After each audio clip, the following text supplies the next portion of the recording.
I thank the Lord for the privilege of sharing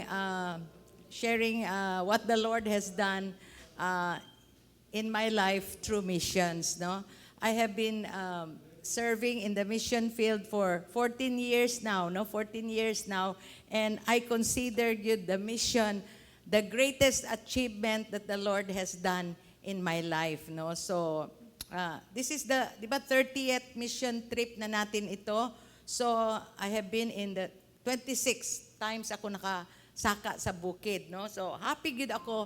Happy ako sa ginawa ni Lord sa pamilya ko. Happy ako sa ginawa ni Lord sa business, sa mga anak ko. But God has truly enriched my life in ways that I cannot imagine through missions good, no? So, I have shared this many times na, but for the sake of yung mga first-timers, no,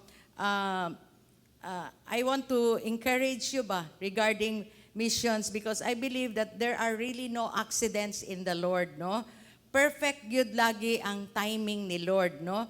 Sa buhay natin, there will always be choices, mga crossroads in our life, and ang ating crossing over to our destiny will always depend on our decisions sa mga choices na ginawa natin. So, when God called me into the mission field, I was already in my 50s.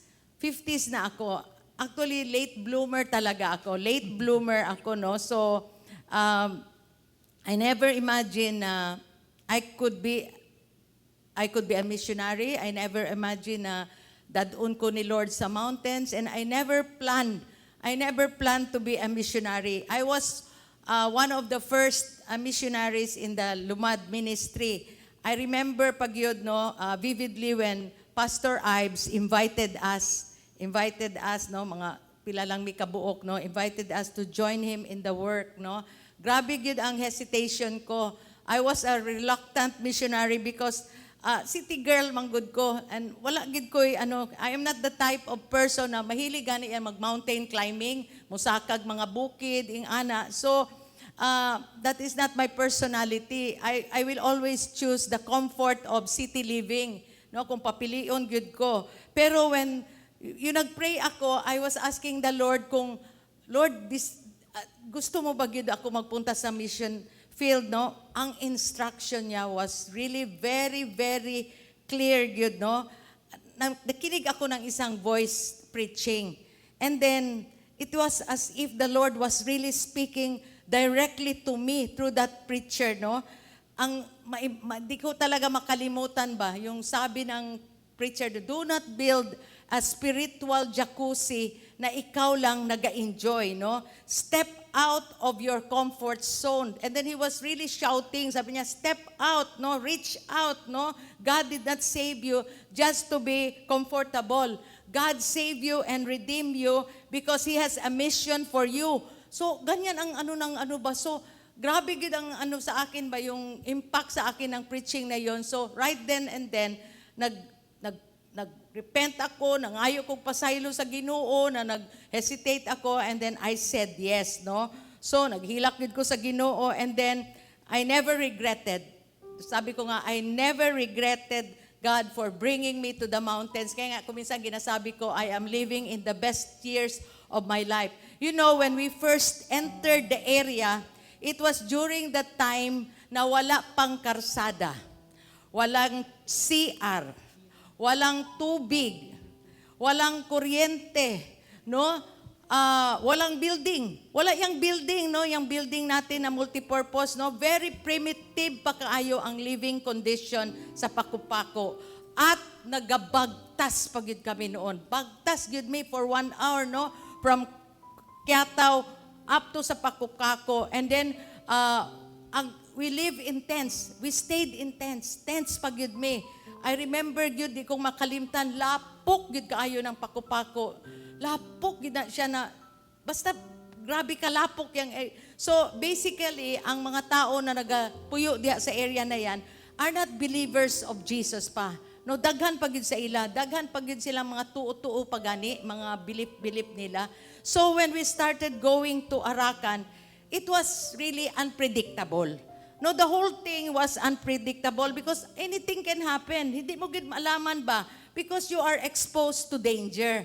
Danger, no? Hindi mo kilala yung mga tao doon, no? And then, ang karsada, di ba? Wow, grabe ang karsada. Siguro ma-consider ko, it was one of the most dangerous roads in the Philippines, no? But the thing that struck me in the many years that we have been going there, no? Wala gyud may fear. Wala gyud fear ba? Imagine kami, wala gyud kami experience sa mission. Mga inosente gyud ba? Basta say yes lang kami sa Ginoo. So, we are a fearless bunch of people during that time. I don't know bakit ana na lang gyud ang among kaisog, because it was the love of the Lord ba? Ang among love for the Lord, grabe gyud sa. And you know what? Ang ma-remember ko, ang best worship is in the mountains gyud. Grabe ang worship doon, pure gyud kaayo, and then baga kaayong presence ni Lord. Pag strum pa lang gani ng gitara, manghilak namin ni ato. Grabe gyud ang baga gyud kaayong presence ni Lord. And then grabe gyud. So siguro yung word gani ni Lord, perfect love cast out fear.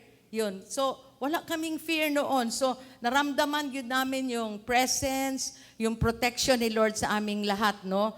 So we saw the hand of the Lord in the big and small things that are going there, no? Yung ginagawa ni Lord doon. So we can see it in our mission, no? Paano gyud gabi giput together yung mga tao, yung mga resources, and even ang mga connection natin, no? No, so we can really see ang favor at ang grace ni Lord sa atong mission. So look at, di ba, how many years na tayo, no? So ilang sitios na ang ating napasukan, no? So ilang pastors na rin ang na-raise up, no? So when you say yes to God, basta mag-say yes ka lang yun sa Panginoon, the Lord will really expand your calling, yung mga kaya mong gagawin. No, ako, I never imagine na maka-teach ako, maka-preach ako, maka-worship ako. Hindi ko yan ginaisip ba? Pero when you say yes to God, when you begin serving the Lord in small ways, faithful ka lang in small ways, no, He will expand your calling at yung kaya mong gagawin para sa Panginoon. So, when you serve the Lord, you will really reap unspeakable joy. Grabe yun ang joy na hindi mo ma-explain, no? So, ang experience namin during these years are so numerous, sobra-sobra, and the journey is so priceless. Priceless, Lord. Priceless, good. So, I encourage you na when the Lord is calling you, wag ka gyud magbalibad because it is the most wonderful journey na gagawin mo sa buhay mo. To God be the glory. Yun lang po. Thank you.